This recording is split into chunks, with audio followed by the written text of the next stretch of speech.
Hello and welcome everyone to our Remembering Hiroshima and Nagasaki annual commemoration. My name is Evan Miller and I'm the Peace Education Committee Chair at the Coalition for Peace Action here at Princeton. Today marks a very important anniversary in human history. On August 6, 1945 at 8:15 in the morning, the first atomic bomb was dropped on Hiroshima. 3 days later, on August 9th at 11:02 a.m., the second atomic bomb was dropped on Nagasaki. Not only were the two cities and their populations devastated instantaneously by the bombings, but they also ushered in an age of nuclear war, an age we still live in today. This evening, as our organization has done for the past 47 years, we will be commemorating both bombings and reflecting on their significance for our world today. Our program will begin with a performance by the Solidarity Singers, then we will hear a talk from Dr. Alan Roebuck, and conclude with a candle lighting ceremony at 7:15, which is the exact time the Hiroshima bombing occurred here in New Jersey. So to begin, please welcome the Solidarity Singers, who will be singing Down by the Riverside.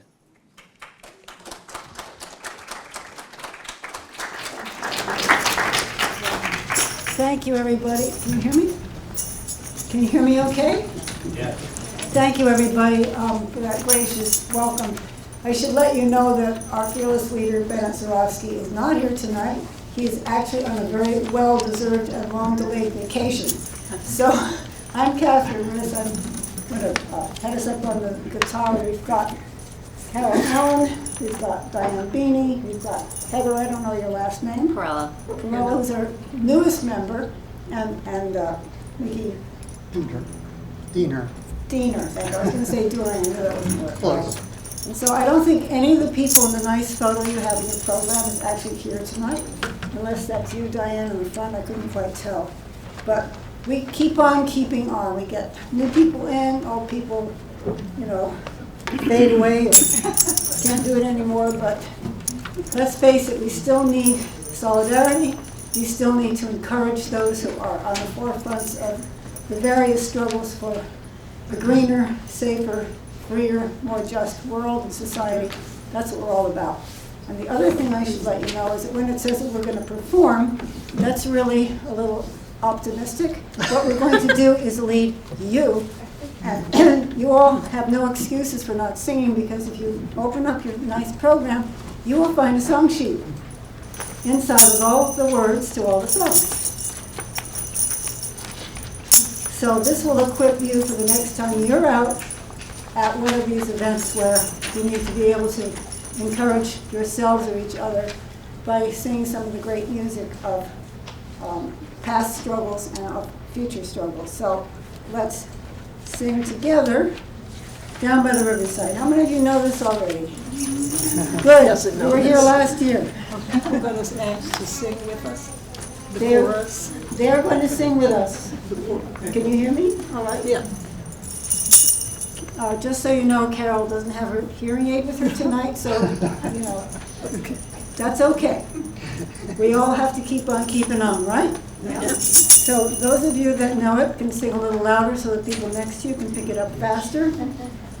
Those of you who are part of the civil rights movement will remember this very well, but let's sing Down by the Riverside. The riverside, of course, symbolizes the place of baptism, the place of repentance, the place of washing and renewal and change and refreshing. And that's what we all need, is it not? So let's sing it.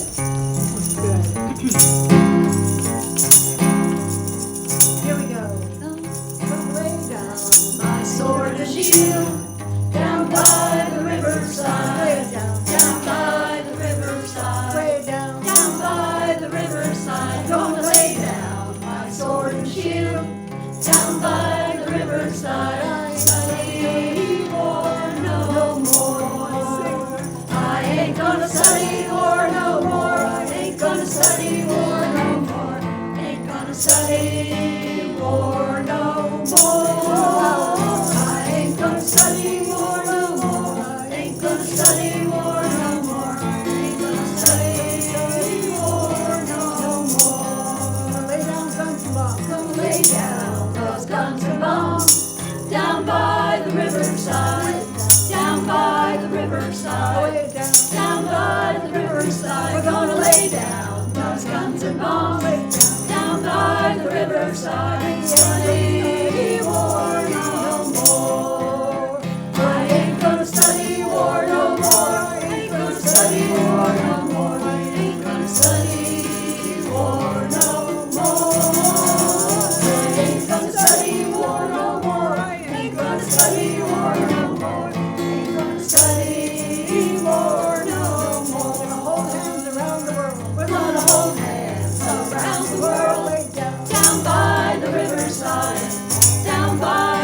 riverside, down by the riverside, gonna hold hands around the world, down by the riverside, study war no more.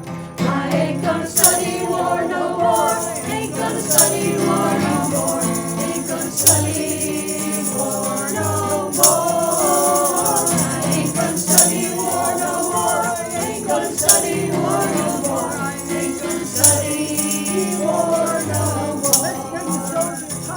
Gonna bring all the soldiers back, down by the riverside, down by the riverside, down by the riverside. Gonna bring all the soldiers back, down by the riverside, study war no more.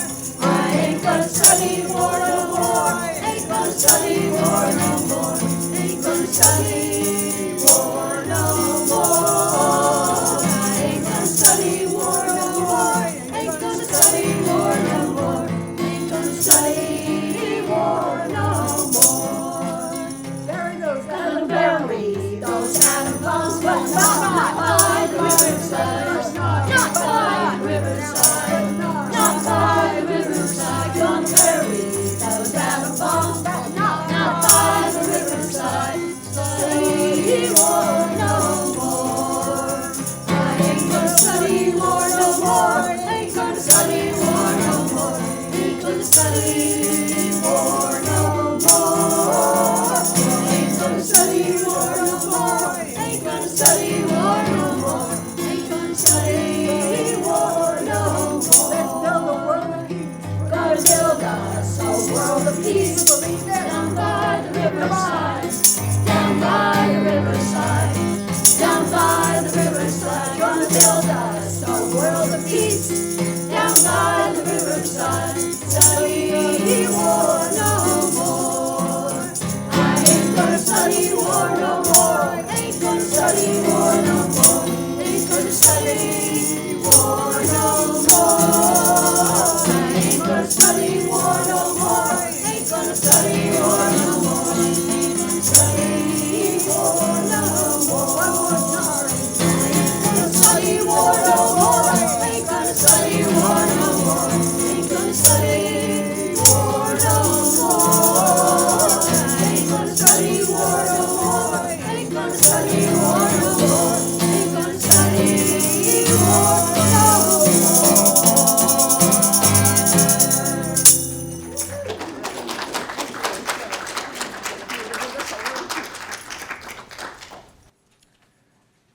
All right, well, thank you so much for the Solidarity Singers. That was really wonderful. So I'll start my introduction of Dr. Roebuck by saying a few words about the history of Hiroshima and Nagasaki commemorations. After the bombings in August 1945, it was not clear that there would be any commemoration at all. Many in Japanese society, not to mention American society, wished to forget the horrible suffering of the bombing victims. Indeed, the survivors, known collectively as the Hibakusha, were often shunned by relatives and censored by the U.S. occupation authorities when they tried to speak of their suffering. Under these circumstances, many understandably wished to leave the bombings in the past and shed their identities as survivors. As a result, on the first anniversary of the bombings in 1946, only a few hundred survivors gathered to informally commemorate the occasion. As the years passed, however, many Hibakusha increasingly began to feel responsibility to more publicly remember the bombings. Many had hoped that the prospect of nuclear war would be so horrible that future atom bombs would be quickly abolished, if not war itself. But by the late 1940s, this was clearly not the case. The end of the Second World War had transitioned smoothly into a new Cold War, which after the Soviet Union detonated their first nuclear bomb in 1949, pitted two nuclear superpowers against one another. It was obvious to them that the world had not learned the lesson that they had. Their tragedy, many survivors feared, would soon become the world's tragedy. For this reason, the Hibakusha increasingly began to organize survivor groups that fought for public commemoration. And they were incredibly successful. By the early 1950s, the anniversary of the bombings attracted tens of thousands in Hiroshima and Nagasaki. And perhaps most concretely, the Hibakusha fought for the construction of official memorial parks in both cities, which attract over 2 million visitors each year to this day. What was most impressive about these commemorations, however, was not just that they commemorated the bombings, but how they commemorated them. War memorials are nearly as old as war itself, but they have tended throughout history to serve as local or national symbols. The monuments for the war dead after the First World War, for example, were explicitly intended to claim the memory of fallen soldiers and civilians for their respective nations. The French and Germans sought to memorialize the dead as a symbol of national martyrdom, and by extent a symbol of national enmity towards the other. The Hibakusha, however, took a different approach. Despite their bitterness towards the United States and some of their own fellow countrymen, they nonetheless made the momentous and ultimately selfless decision to hold up their suffering not for a local or national cause, as was common, but rather for a global cause, as an international symbol against nuclear war. They intentionally named their memorials International Peace Parks. They dedicated the monuments not to the national memory of a single country or community, but to world peace. And they explicitly promoted thousands of international commemorations like this one. Such actions reflected a belief that, in the future, the effects of nuclear war could never be limited to any one locality or nation. All nuclear war was global war. This global perspective certainly proved prescient in light of subsequent history. In the decades that followed, nuclear weapons proliferated vertically into the tens of thousands and horizontally across 9 nuclear-armed countries. In such an environment, as they correctly predicted, there is no such thing as a national nuclear conflict. As we will hear more about this evening, if Russia and the United States, or even Pakistan and India, began a nuclear conflict, the whole world would suffer the consequences, not just the belligerents themselves. As a new 3-way nuclear arms race escalates between China, Russia, and the United States, and a potential nuclear arms race threatens in the Middle East, the call of the Hibakusha is important to heed. Hiroshima and Nagasaki were not just the result of some bygone war, but rather of the nuclear age that we all live with to this day. To quote one survivor, "We must tell the world about the true sorry state of the survivors. We must start a worldwide movement to provide relief for the survivors. This is the true foundation of the movement to ban nuclear weapons. Only the banning of the nuclear weapons could truly supply survivors with relief." This leads me to this evening's speaker, for there are few people more qualified to talk about the global consequences of nuclear war than Dr. Alan Robock. Dr. Robock is a widely acclaimed climate scientist at Rutgers University. He specializes in volcanic eruptions, nuclear winter, and geoengineering, and he has published over 500 articles on these topics. He was a leading author for the Intergovernmental Panel on Climate Change's 5th report, contributing to the organization's Nobel Peace Prize in 2007, and he also won the Future of Life Award in 2022 for his work on mitigating existential threats. Most recently, in June 2025, he published a book alongside his co-author Dr. Brian Toon entitled Earth in Flames: How an Asteroid Killed the Dinosaurs and How We Can Avoid a Similar Fate from Nuclear Winter. And it is this subject which you'll be speaking about today. So without further ado, please welcome Dr. Alan Robock to the stage.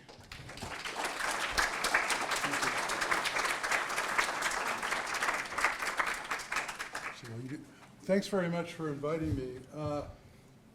In 1945, the U.S. was trying to win the war against Japan, and General Curtis LeMay tried to bomb military targets with the Norden bomb sight, but it turned out that the bomb sight wasn't very accurate, and they had to use it during the daytime, flying low, and the planes got shot at. So he said, well, we're going to just use incendiary bombs and bomb at night and burn cities. Mm-hmm. And on March 10th, they painted an X on Tokyo with napalm, and over 300 planes flew in and dropped bombs and burned the whole city down, killing about 100,000 people, the most people that died in 24 hours from bombing any time in the history of the world. And after that, every 3 days or so, they sent out fleets of planes to bomb other cities in Japan. That was the policy. Here's a map of all the cities that were bombed in Japan, done by the U.S. Army Air Force. And each city is labeled like Tokyo with the size of the equivalent city in New York, in the United States, like New York, or the size of Cleveland. The 68th and 69th cities that they bombed were Hiroshima and Nagasaki. And it was already a policy of the U.S. to kill all these civilians. And somebody said to General LeMay, you're killing all these civilians. He said, well, everyone probably has a drill press out back. They're part of the war effort. Don't worry about it. And by the way, we better win or I'll be tried for war crimes. And so during this time, the U.S. killed about 500,000 people. And that's not what ended the war. It was the military, defeating the military, that ended the war. On August 6th, a 15-kiloton bomb killed about 140,000 people. And this is the plane that did it, the Enola Gay. I saw it at the National Air and Space Museum in Washington a long time ago. This is a model of the bomb, the uranium bomb, the little boy that was dropped. The side of the plane has the name of the pilot, Paul Tibbets, and it was named Enola Gay after his mother. You can see it now at the Utter Hazy Center. It's out by Dulles Airport in Washington. It's free. It's part of the Air and Space Museum. On the left is the mushroom cloud caused by the bomb dropped. On the right is a cloud that appeared hours later. This is a thunderstorm started by fire. It's called a pyrocumulonimbus. And this pumped all the smoke from the fire that was started by the bomb up into the atmosphere, up into the lower atmosphere. And that's how climate can be changed, by the smoke that's pumped into the stratosphere, the layer above where we live, where there's no rain to wash it out and lasts for years. These are drawings done by some of the survivors of Hiroshima. And what they remember is these fires. I went to the United Nations NPT treaty meeting in April at the United Nations, and there was an exhibit there. This is before the bombing and after the bombing. Some Japanese brought this. This was another picture of Hiroshima afterwards. This is when I was there in November last year. The Pugwash Conference had a conference there to commemorate the 80th anniversary of the bombings. And I gave a talk similar to what I'm giving now at this conference. And we had a statement of all the people that were there against nuclear war. And if you look really closely, you can see Frank von Hippel here, who's in the front row here, and Stuart Prager, also from Princeton. We wrote a statement, but I don't think anybody read it. I'm not sure it solved the problem yet. 3 days later, we dropped a bomb on Nagasaki. This is me at the museum there. That bomb was called Fat Man. It was a plutonium bomb, so this is Fat Man and the bomb. And this is the Nagasaki mushroom cloud. It was about 20 kilotons. And also, that's what Nagasaki looked like. They invited me to the university there. I was on TV. I put a wreath at the memorial there. And I give a talk at the Atom Bomb Museum. It's my wife Sherry, who's in the front row. And so I was also telling them about it, and they translated my whole PowerPoint into Japanese overnight. So that's what causes this climate change, the smoke from the fires. How can we get evidence of that? Well, fortunately, there aren't many cities that burn, but there was one in 1906. There was an earthquake in San Francisco, and it caused a fire that burned for 3 days. Jack London, the famous author, wrote an article for Collier's Weekly. Within an hour after the earthquake shock, the smoke of San Francisco's burning was a lurid tower visible 100 miles away. And for 3 days and nights, this lurid tower swayed in the sky, reddening the sun, darkening the day, filling the land with smoke. I watched the vast conflagration found in the bay. It was dead calm, not a flicker of wind stirred, yet from every side wind was pouring in upon the doomed city. East, west, north, and south, strong winds were blowing upon the doomed city. The heated air rising made an enormous suck. Thus did the fire of itself build its own colossal chimney through the atmosphere. That's the process that would cause climate change. Not San Francisco afterwards. Some of the stone buildings didn't burn. So the direct effects of nuclear weapons are horrific. We all know blast, radioactivity, and fire. But I want to talk about something even worse, the effect on climate that would affect the food supply for the whole world. Why am I doing this? Well, people say, this is really depressing. Why are you doing this? So Bob Dylan's one of my favorite singers. I'll quote him. What good am I? I'm not going to sing it, though. What good am I if I know and don't do, if I see and don't say, if I look right through you, if I turn a deaf ear to the thunder and sky, what good am I? This is the world, and after a nuclear war, it might look like this, with a cloud of black smoke covering it, going into the southern hemisphere from the smoke from the fire started in the northern hemisphere. If there's enough smoke, it would block out the sun, making it cold and dark at the Earth's surface. And if it gets below freezing, we call that nuclear winter. It could get below freezing even in the summertime. And obviously that would have a huge impact on agriculture. This is a group of the old people that worked on this from the American Geophysical Union meeting. Rich Turco, Brian Toon, Tom Ackerman, me, and Georgy Stenchikov, who wrote the first Russian paper at the same time. But I also work with a lot of younger people and more diverse people. Lily Shaw, Nina Grant, and Josh Cooper, my graduate students, and then Cheryl and Kim are oceanographers, and Nikki is too. Jonas Jagermeyer is a crop modeler. Chuck and Mike are climate modelers. 40 years after the nuclear war, the Swedish journal Ambio had a special issue, what would happen after a nuclear war?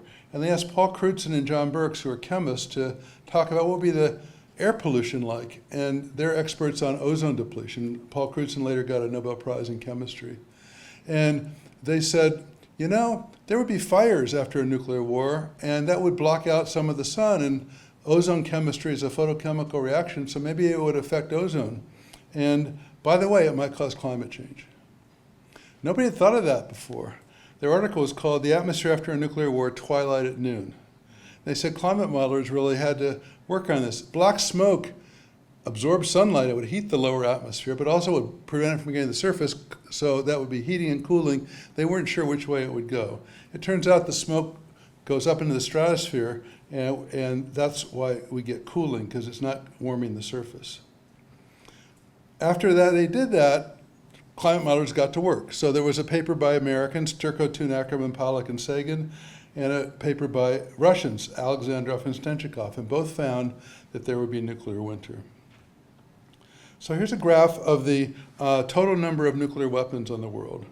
The US, Russia, and there's 7 other countries, as was just mentioned. They're in here in the total too, but they're so small, the US and Russia have more than 90%. And so there was an arms race, the number went up, and then the number started to go down. Why? Well, Crutzen and Birks' paper was published in 1982, Alexander von Stenchikov in the TAPS paper in 1983, 1984, a group, Covey, Schneider, and Thompson, and I also wrote a paper, and then the arms race ended. And I assert that we had something to do with it. So there's other theories. The Soviet Union ended 5 years later, so that was not what ended it. The Soviet Union was already over. And by the way, it's been going down, but for the last 10 years or so, the number hasn't been going down. And so historians do research not by running models, but by just asking the people that made the decisions. The people that ended the arms race were Ronald Reagan, US President, and Mikhail Gorbachev, the leader of the Soviet Union. Reagan said, a great many reputable scientists, he called me reputable, are telling us that such a war could end in no victory for anyone because we'd wipe out the earth as we know it. Think back to natural calamities back in the last century, volcanoes, we saw the weather so change, there was no snow in July, and they call it the year in which there was no summer. Now, if one volcano can do that, what are we talking about with the whole nuclear exchange? It's possible. And Gorbachev said, models made by Russian and American scientists showed that a nuclear war would result in a nuclear winter, be extremely destructive to all life on Earth. Knowledge of that was a great stimulus to us. So this was science talking truth to power, and they trusted us because both the Russian and the American scientists got the same result. So let me show you what happens when you blow up a nuclear bomb. We used to actually test these in the atmosphere. This is a test done in Nevada. You can see the dignitaries on the right with their sunglasses on and their fingers in their ears. And this was the bomb that was dropped, it was blown up. It's like bringing a piece of the sun to the earth for a fraction of a second. And they built this house to see what would happen, and you see it's lit up. As the fireball rises, you see the shadow gets shorter, but the building begins to burn. And then as the blast wave hits, like thunder following lightning, it begins to blow apart. And you say, well, it's going to blow out the flames, but it's also going to break the gas mains, break the electricity, and the fire can continue. Now, there's about 12,000 nuclear weapons in the world. This is a graph done by the University of Nagasaki. This is the Russia, the US, and the other 7 countries in this little wedge. So let me blow it up so you can see it better. The US and Russia each have more than 5,000 nuclear weapons. Why? What could you actually do? There aren't enough targets for all of those. The other countries have a few hundred. So what does that teach us? It teaches us that, say you're going to threaten to drop a bomb on the capital city of your enemy to deter them from attacking. How many bombs do you need for that? One. Okay, so maybe you need two. If it doesn't work, so hundreds more than enough. That's what these other countries decided. All right, this is a picture taken from the International Space Station. This orange line is a boundary between two countries. Can somebody tell me where this is? India and Pakistan, you're right. This is the Indus River Valley on the left, over here. Each of these white lights are big cities. Some you may have never heard of. And it's the size of the city, and that's what the materials it can burn that can cause climate change. So after we did our nuclear winter work, 20 years ago, Brian Toon and Rich Turco ran into me at a conference and said, somebody asked us what would happen if India and Pakistan had a nuclear war. They're new nuclear powers. And so I said, well, and Brian said, I calculate maybe 5 million tons of smoke. And I said, well, who's going to calculate the climate response? And they said, we thought maybe you would. So my student Luke Oman was ready. He was studying volcanoes, and we did that. And we used what's called a global climate model. Each box, you calculate the temperature and pressure and rainfall and clouds, the same things we use to do weather forecasts every day. We run it for a long time and put in the smoke. And so this is the output. On the right is where the smoke was. On the left is the vertical distribution of the smoke. So it's getting heated by the sun and lofted. This boundary is the tropopause. We live down here in the troposphere where there's rain, but because it's heated up to the top of the stratosphere, it will be blown around the world and last for years.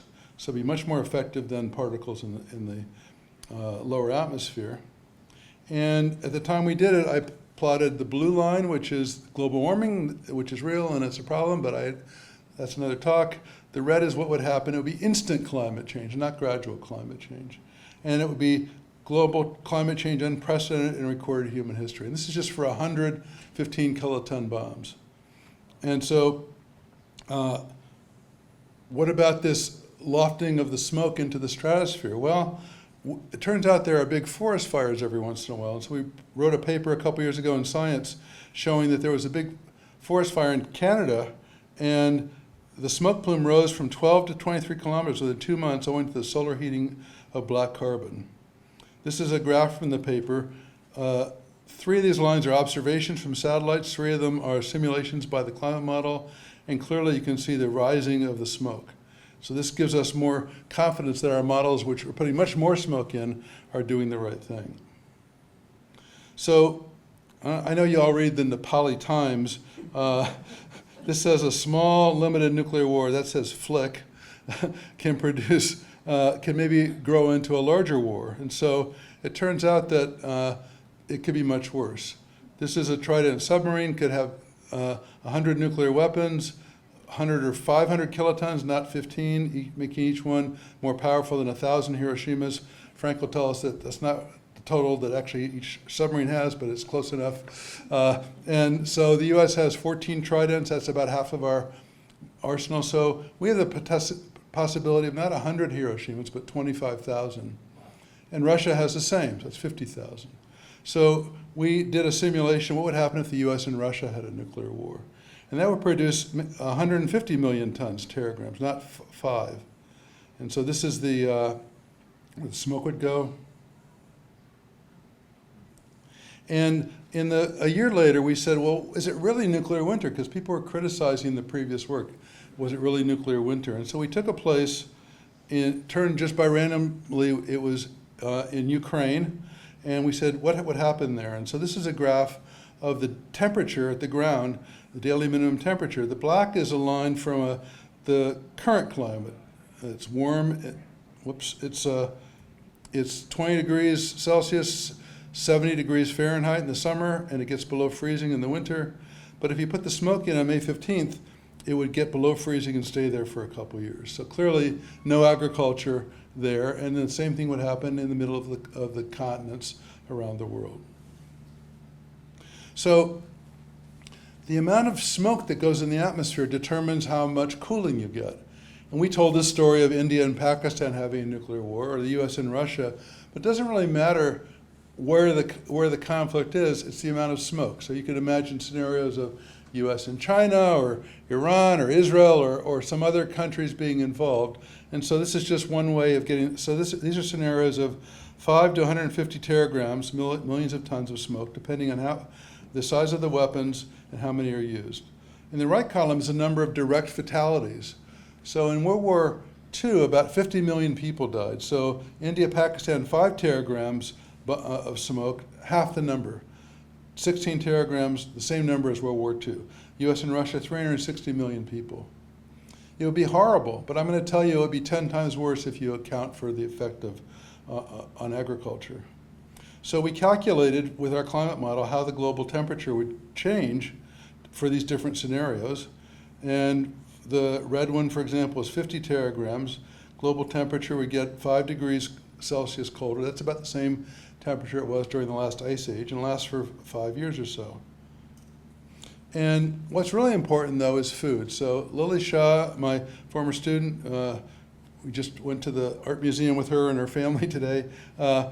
She works at Princeton at Rutgers with me, and we calculated how much food there would be, looking at all the countries of the world. What do they grow? What do they eat? How much food would be ready? And after 2 years, how many people could it still feed? And for the 37 teragram case, in red, more than 75% of the people would die from starvation. In brown, more than 95%. In the lower latitudes, it wouldn't be so bad because the temperature wouldn't get that cold. For 150 teragrams, however, almost every country in the northern hemisphere, almost everybody would die. A few places are green, like Argentina and Australia. They are big food exporters now, and they don't have that many people. But if you think immigration is a problem now, you could just see flotillas of hungry people arriving on their shores. So that's not. And I was just in New Zealand last year, and they said, well, okay, we can grow enough food for everybody. We wouldn't have diesel fuel. We export oil and we import diesel. We don't have refineries here. So how are we going to preserve the food? How are we going to process it? How are we going to distribute it? So it would be how are we going to run our irrigation systems? And so it would be much worse than this. And we calculated how many people would be without food at the end of the year for all the cases. There are just 3 of them. More than 10 times as many people would die. Most of the people in the world would die if there was a US and Russia war. War between India and Pakistan could kill 1 to 2 billion people. So Brian Tuner and I said, we really want to tell people about this. So we wrote a book called Earth in Flames, How an Asteroid Killed the Dinosaurs and How We Can Avoid a Similar Fate from Nuclear Winter. And a friend of mine, Linda Williams, who's a physicist, wrote a song about nuclear winter. So I'm going to just play a little bit of it for you.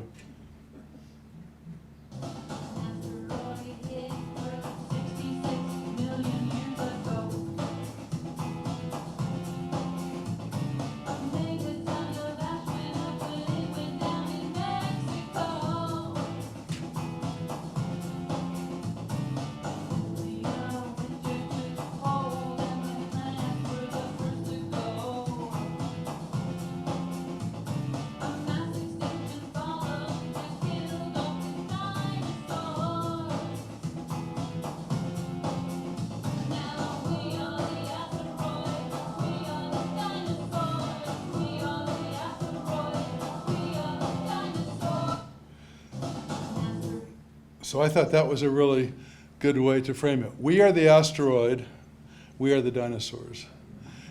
But the dinosaurs didn't know it was coming, but this is something we can prevent. So how do you feel? So this has really been a bummer. It's not nice of me to present you with such a depressing story. What do you do with this information? Well, psychologists tell us the best thing is what Mark Twain said, denial ain't just a river in Egypt.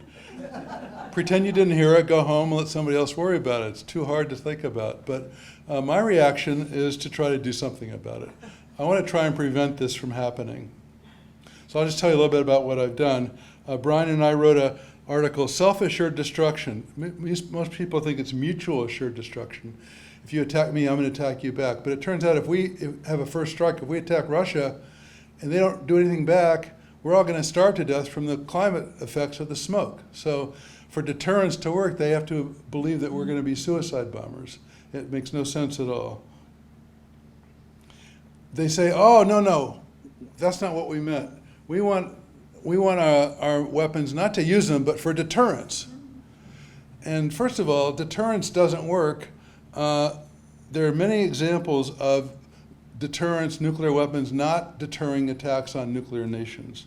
So the Soviet takeover of Eastern Europe, the nuclear nations who had the Yom Kippur War, the Malvinas or Falkland Islands, UK was attacked. Afghanistan beat the Soviet Union and the US. We lost the Vietnam War. Hamas invaded Israel. And even Ukraine has been attacking Russia now, and their nuclear weapons haven't deterred them. Oh, that's not what we meant.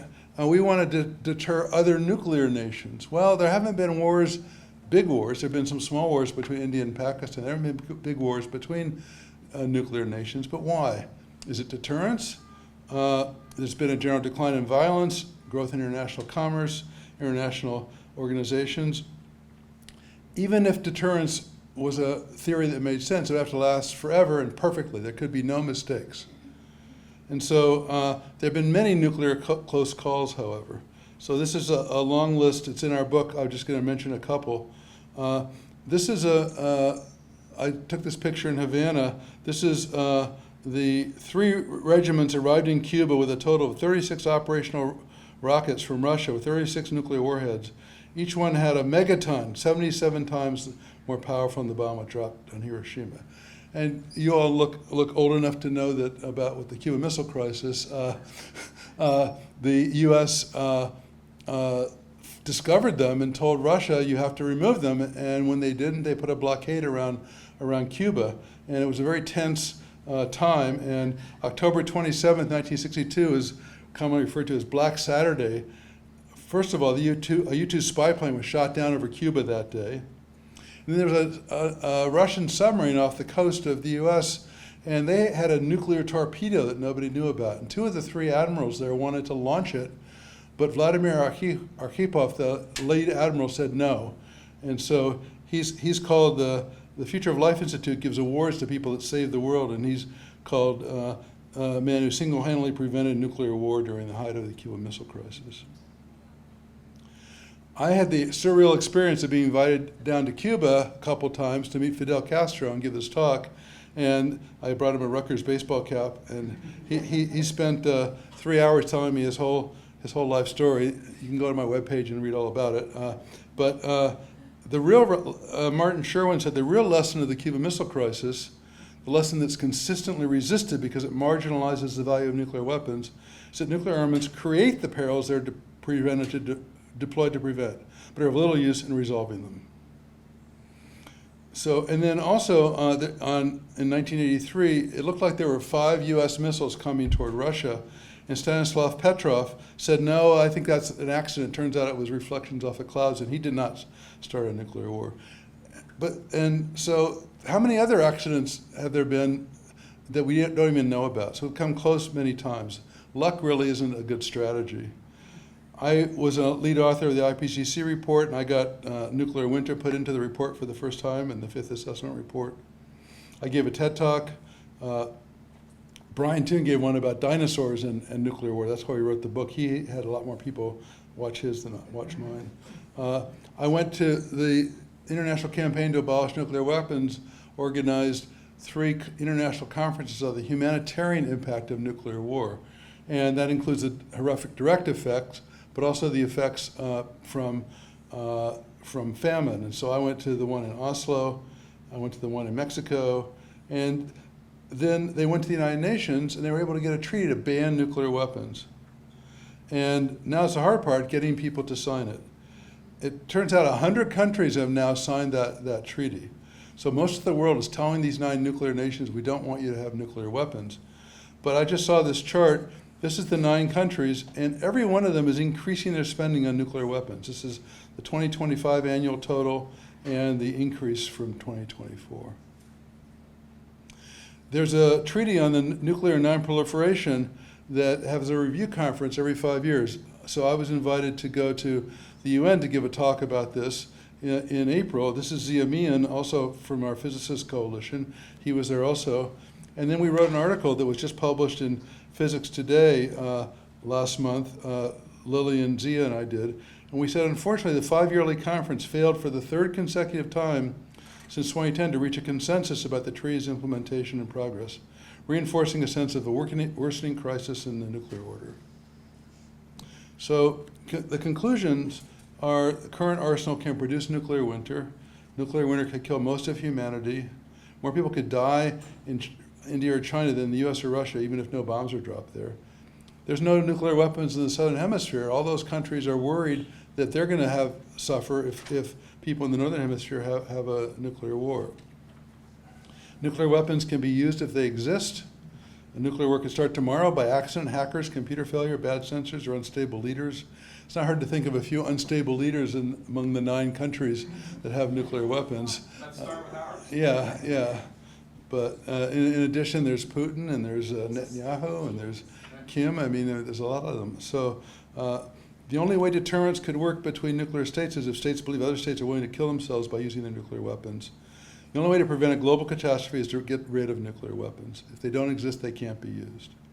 This is a much easier problem to solve than global warming, because it's not the whole energy system of the whole world that has to shift. It's just getting rid of these weapons.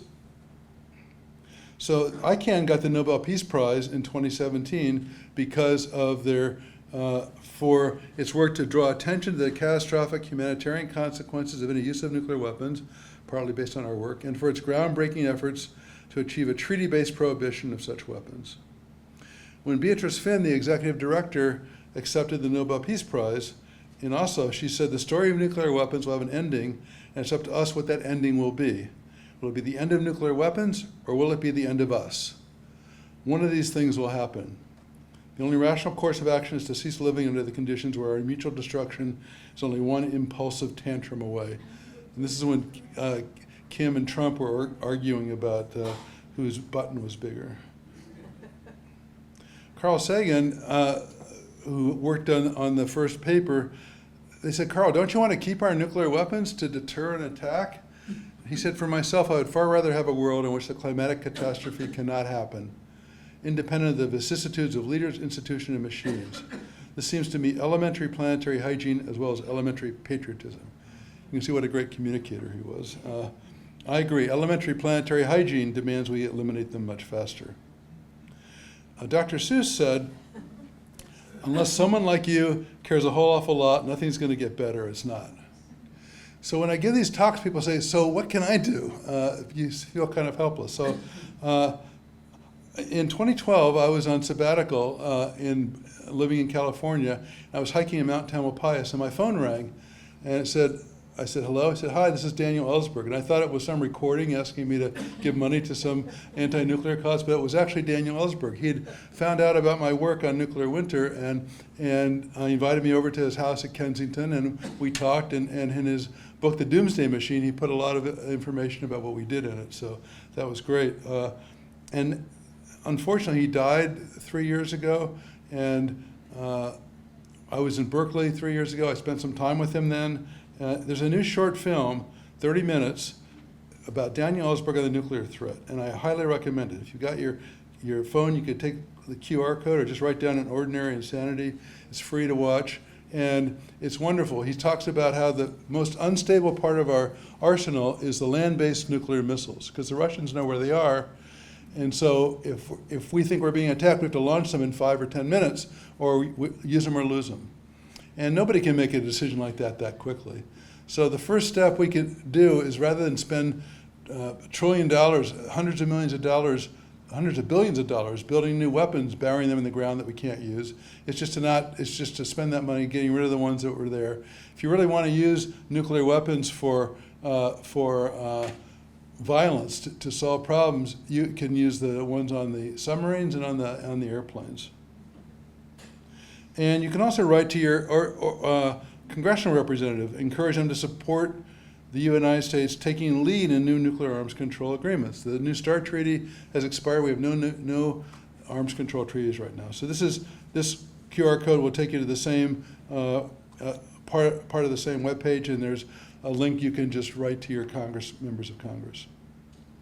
And then you can connect with organizations. And so this link also on that same page tells many organizations you can join, like the Coalition for Peace Action here, to work against it. Students can join Students for Nuclear Disarmament, and this link will let you have, this page has links to all these organizations. So I hope we learn from this and keep our beautiful planet looking like this for a long time to come. If you want more about my work, you can go to this webpage. Thanks very much. Thank you so much.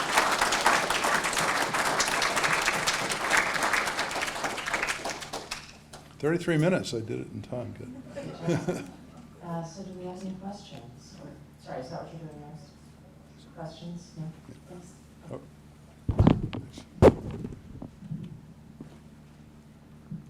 Here in New Jersey, the state legislature just unanimously approved the expansion of nuclear power, which was signed off on by our new governor, Cheryl. Can you tell us your views on how nuclear power expansion can lead to weapons proliferation? You know, I'm not in favor of nuclear power. I don't think the U.S. has more nuclear reactors than any other country in the world. France is second.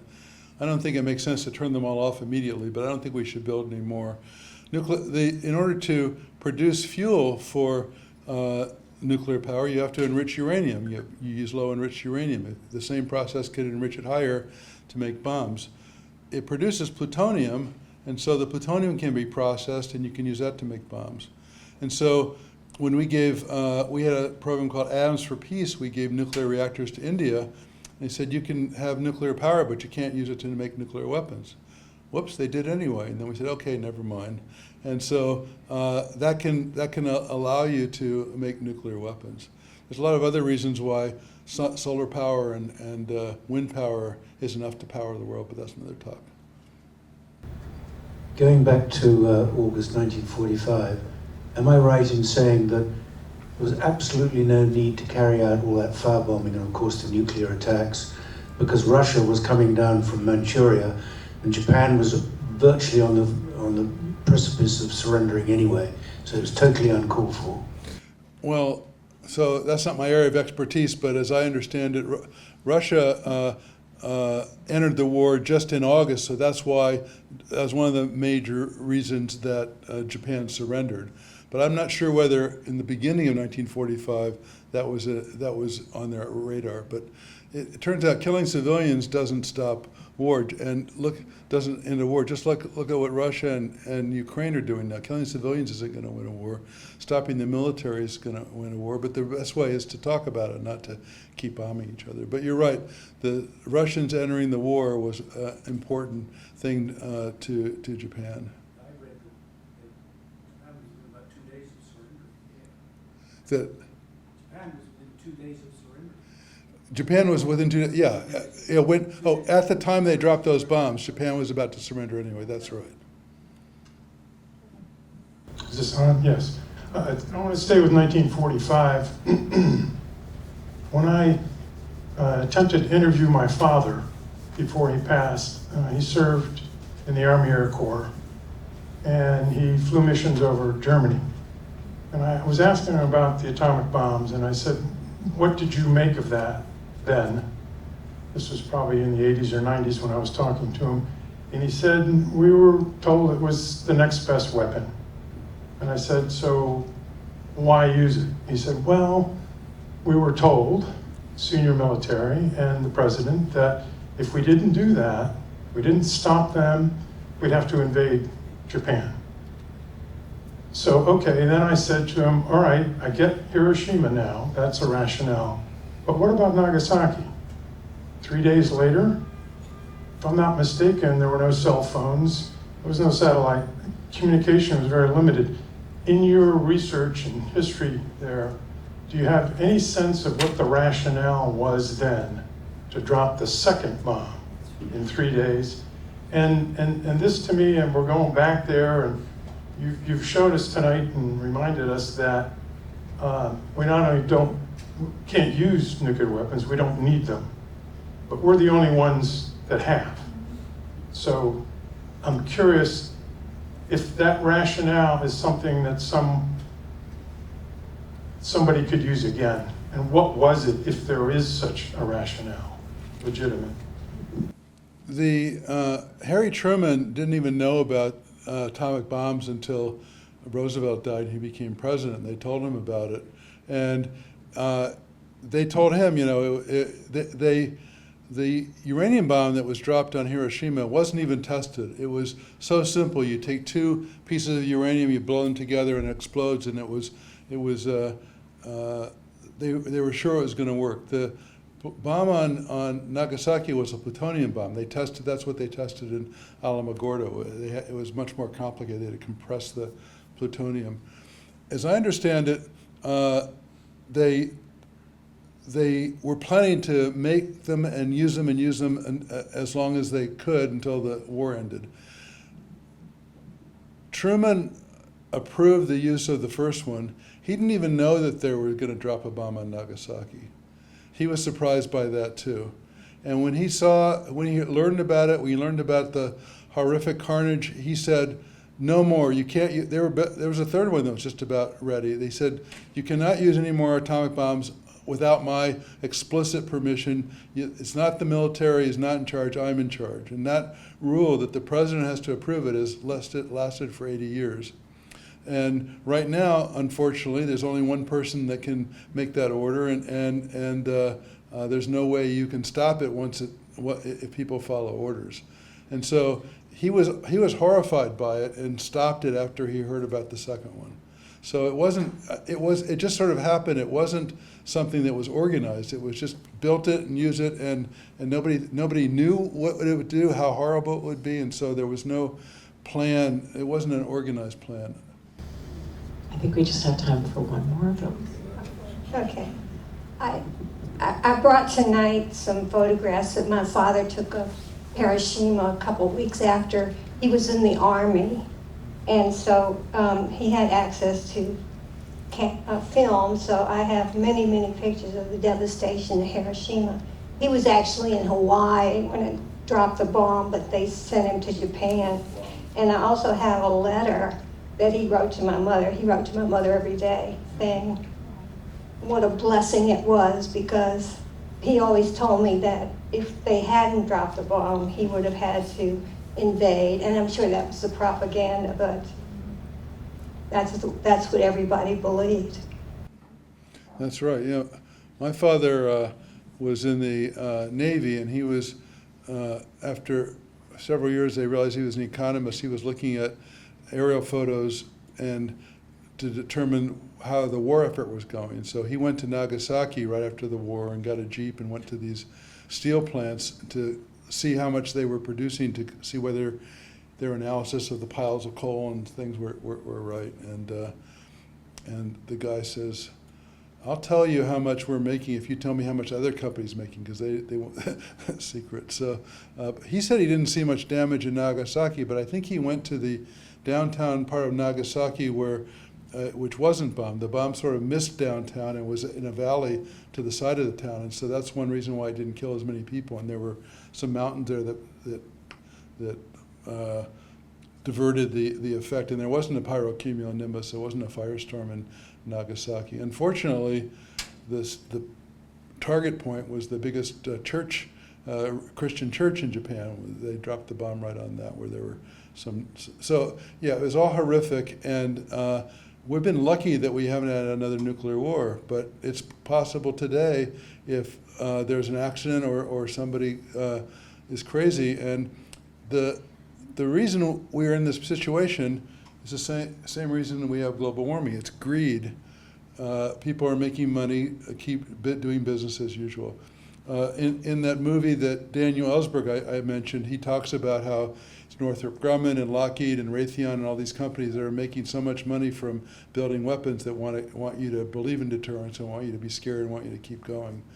And so I talk to audiences like this. Maybe I'm preaching to the converted all the time. I don't know how to get anything's changed. That's why we wrote this book, but we didn't even get a book review of it, and so I'm not sure how we get people's eyes open. I hope it doesn't require another bomb being dropped to shake people awake. But we're working on trying to tell people about it. But they have armies of lobbyists that go into Congress and they say, if you don't support this, we're going to support somebody else in the next primary and you'll lose your seat. And so that's how they're very effective at continuing things. I'm just curious. This is the first time I've ever heard that just prior to the bombs being dropped, the Japanese were 2 days from surrendering. What's the evidence for that? I've never seen any. My father was a naval officer too, and in taking the islands, the Japanese were, they would not surrender. And in fact, one of the reasons that they treated our troops so terribly was the fact that they considered, if our troops surrendered, they considered that a dishonorable thing. And the Japanese soldiers were justified in treating our soldiers very terribly. So can somebody tell me what the evidence was and what the evidence was that they were 2 days from surrendering when we dropped the bombs, and we didn't have to drop the bombs? That's what this gentleman said here. So. Well, I mean, I've always understood that. I'm a veteran of 27 years, and I've studied a lot of this. And I've always understood that it was kept quiet for a long time. In the last 10 years, it's been announced. You could use the microphone. Yeah, I mean, I'm a veteran of 27 years, and I've been studying this for some time. And it was very quiet about Russia coming down from Manchuria, having come into the war against Japan. And Japan heard this and were very, very close to surrendering. And so there was absolutely no need for all the firebombing and the nuclear weapons. Yeah, but I'm not sure the Americans knew that, took that into consideration. Well, no, the Japanese knew it, obviously, and they were going to surrender. Well, but what do we have any documentation that they were actually having discussions that they were?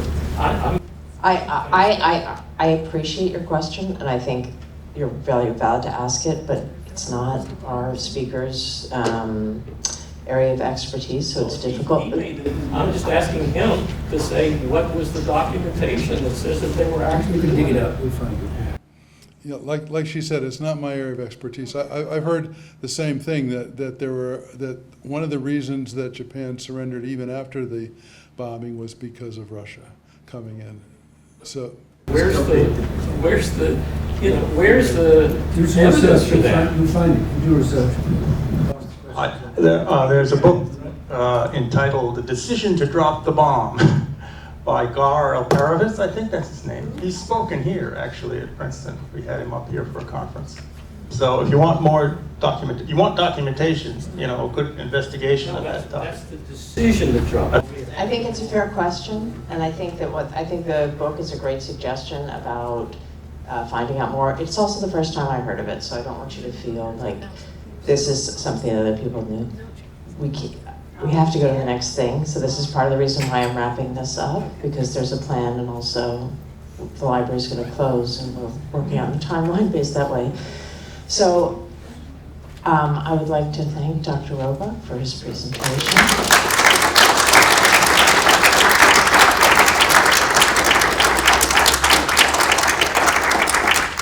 So, the name of the song is Genbakuo o Yurushu Sumagi, Never Again the A-Bomb.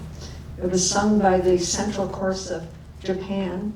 The tune was written by Koji Kinoshita, and the Japanese lyrics were composed by Asiji Asada. There was a translation that was found in the Christchurch Library in New Zealand by Ewan McCall, and he was very moved by the song and moved to write an English translation for it. Thank you, Diane.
grass grows and the white waving weeds.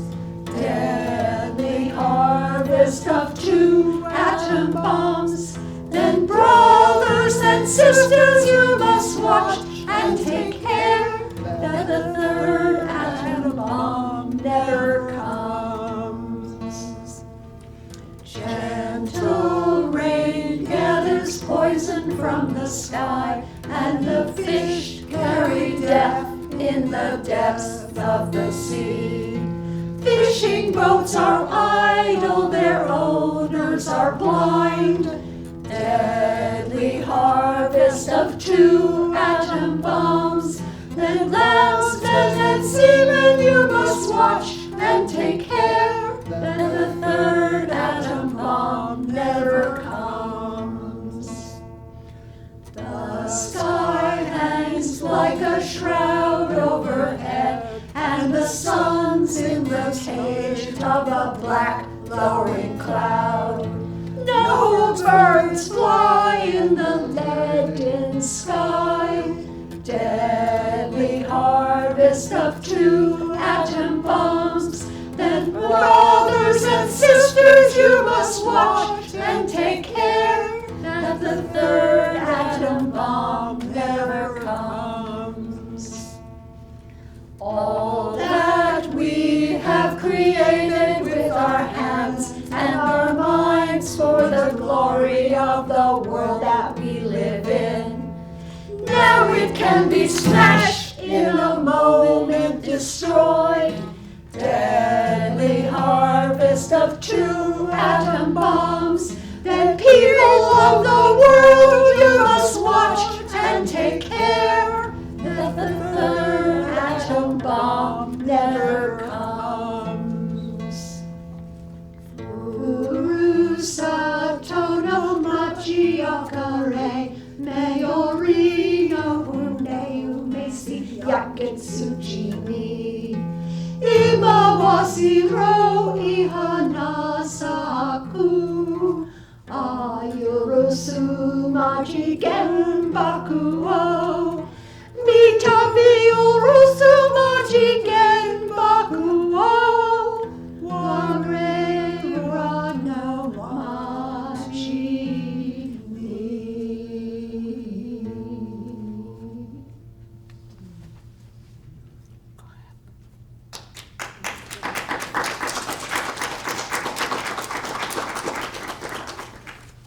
All right, so we're gonna, to almost coincide with the 8:15 a.m. bombing in Hiroshima, we're gonna observe a minute of silence to commemorate the events.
Thank you. And now for the final act in our program, the Solidarity Singers are going to perform This Little Light.